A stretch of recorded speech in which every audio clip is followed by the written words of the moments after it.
There's a whole soul ties, breaking soul ties online program.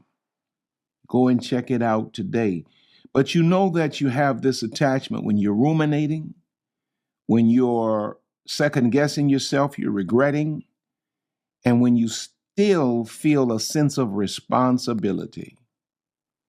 You know how many times I have to tell women, especially more so than men, that that ex-partner is no longer your responsibility. It's not your job to worry about if they're eating. That's not your job. This is a grown individual. This is not your child. This is a grown person. It's not your job to worry about if they're taking their medicine, if they're paying their bills. That's not your responsibility. You are not that man's woman anymore. You're not that woman's man anymore. But there's this phantom responsibility that keeps you feeling like it's your job to meet their needs after the relationship or the situationship is over. It's said that a person that experiences an amputation from time to time has this phantom feeling that the leg is still there and will sometimes move out and step out on a leg that is no longer there. Well, I think this, I think that illustrates how I believe this phantom responsibility manifests in the life of a person that is still attached to somebody that they are supposed to be detached from.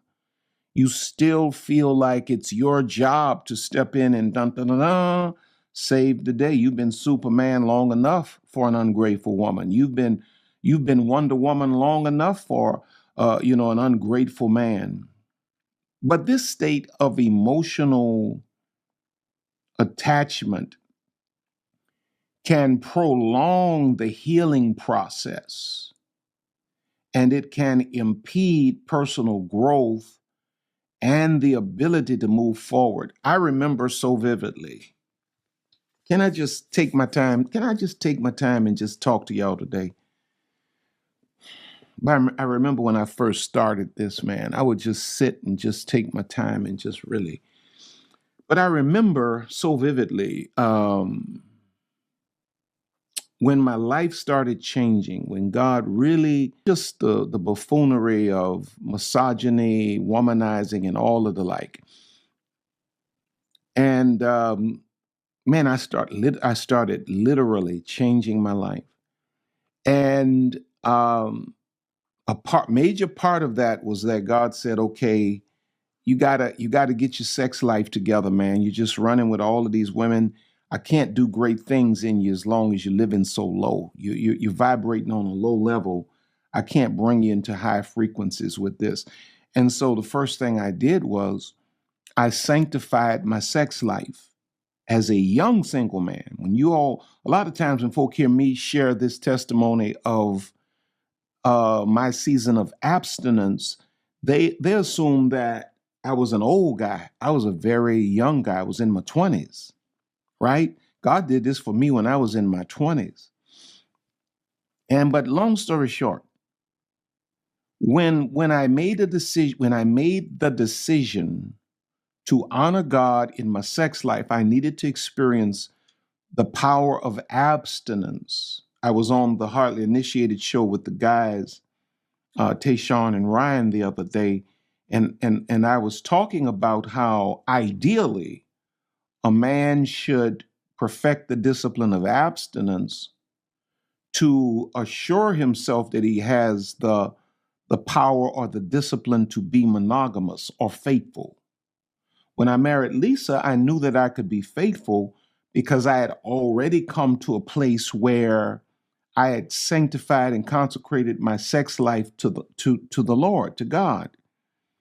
But here's the point I'm trying to make. Baptist preachers got to go all the way around the corner to go next door. The point I'm trying to make is when I made that decision, I discovered that I had attachments, soul ties that I did not realize were there. I thought that I had run game and that I had created this connection between me and certain women to my advantage. But when I really got ready to um, align my life with God's perfect will, I discovered I was as much bound to them as they were to me. Yeah, I definitely agree with what he said about waiting, practicing self discipline, prior to getting married. And he said he did it in his youth, and it's hard. Like, I get it why people don't even try to wait, try to practice abstinence. Like, I get it. I used to be one of those people that thought I could never be absent. I could never not do that. Like, I need it, right? Like, I'm gonna be straight on here. I'm not gonna play with y'all. I'm gonna keep it straight. I used to feel like I needed it, but now, that I see me coming up on 4 or 5 years, I'm like, wow, it wasn't that. See, when you look at the root of your issue, see, he started talking about soul ties. When you look at the root of your issues, you really realize and understand that a lot of your ways didn't necessarily stem from you just being a teenager. You could have been molested like I was. I was molested at 8 years old. And we'll talk more about that. I don't mind going more deep in that for you guys. But I looked at the root of my sexuality. When did I first started having sex, right? So for some other people out here, your first ever time could have been free will. So your experience is different. However, like he said, when you stop having sex, you start thinking about these people. You don't realize how many bonds, like soul ties, you really have until you stop having sex. And most people don't stop having sex anyway. So all you keep doing is replacing bodies. That's all you're doing. You think you're getting something new. It's just body parts. You're replacing bodies. That's all you're doing. You're replacing bodies. It's just a never ending cycle. When you're out here chasing lust or whatever. So, like he said, when he stopped, he realized all of these soul ties that he had, right? And for me, when I stopped, and I said, I stopped, I really started thinking like, it's not that I miss this person. Because a lot of times we think we miss people that we've been with or whatever. Nah, the problem is the connection, which is the soul tie. You don't miss them. It's you still connected to this person. You gotta detach from people, and the only way to detach from people is number one. It's not go around them. Stop having sex with them. If you really want to see what kind of relationship you have with a person, stop having sex with them.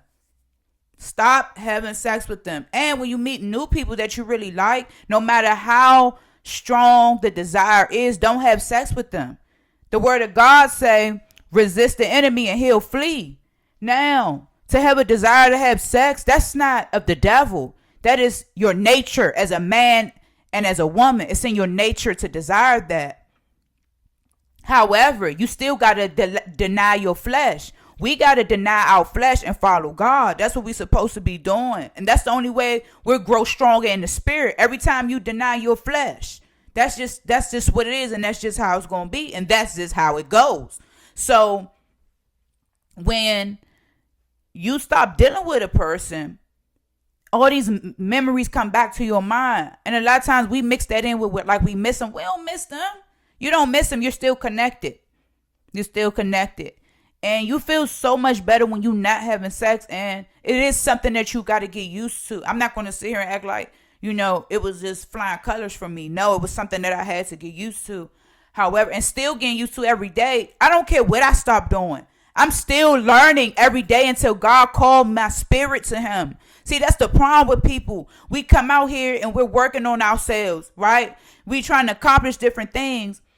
And you may do better at one thing than you do in another thing that you're working on in your life. And you're working on both of these things around the same time. Because that's what I do. I work on as much as I can. This is just a personal development thing, right? So a lot of times we do better at one thing than another. That does not make you a bad person. And that does not make you a great person if you get everything going strong around the same time. We can only do what we can do. But most of us aren't even trying. Most of us aren't even trying to follow God's law. It's just what it is. Most of us aren't even trying to follow it. It's bottom line. I say, wow, God is not calling a perfect people. He's calling people who know that they are sinners and know that they are not worthy of the cross. See, that's who he's calling. He's not calling people who know they sinned and now they forgiven and whoop-de-doo. No, he calling the people that feel like they ain't worthy like me. I feel like I'm not worthy, but that's not my place. That's not my place to say if I am worthy of the kingdom or not. That is God's place. And I now, and every day that I live, I'm understanding, I'm seeing that. Salvation is a gift from God. So it don't matter what people say about me. It don't matter what people think about me, because you ain't got a heaven or hell to put me in. Salvation is a gift from God. And I truly believe that when you put in more effort into following God, number one, you grow closer to him. Number two, you learn more about yourself. It's a win-win situation. It's a win-win situation. But what he's saying is very true about the soul ties and about elevating and about, gaining more from God, elevating. God wanted to take us higher, but he can't because you lack self-discipline. You can't control yourself. So, and even though, because people get it twisted, they be like, well, I'm already living good. I got this, I got that. So you may think your life is what you want it to be. However, it could always be better. You don't know what blessings you missing out on because you won't practice self-discipline, one of the fruits of the spirit. It's just bottom line, y'all. We got to keep on trying and keep on pushing. Over here, that is what I stand on. Keep on trying, keep on pushing, and keep on tapping in. We tap in on the inside of us because that's what everything is that's valuable. It's on the inside. So we tap in on the inside of us into our faith and to our God. It's just bottom line. It's bottom line. You tap into God, you tap in your faith, and you just can't lose. You just can't lose that way. I firmly believe that, man. But I wanted to share this video with you guys. I definitely agree with him. And if you out here just getting started on your self-improvement journey, whether spiritually, financially, whatever it is, keep on pushing. Keep God first. Make sure you guys subscribe to your girl, Boss and Lady Neek, at Ambitious Hustlers Paul. Let's get it.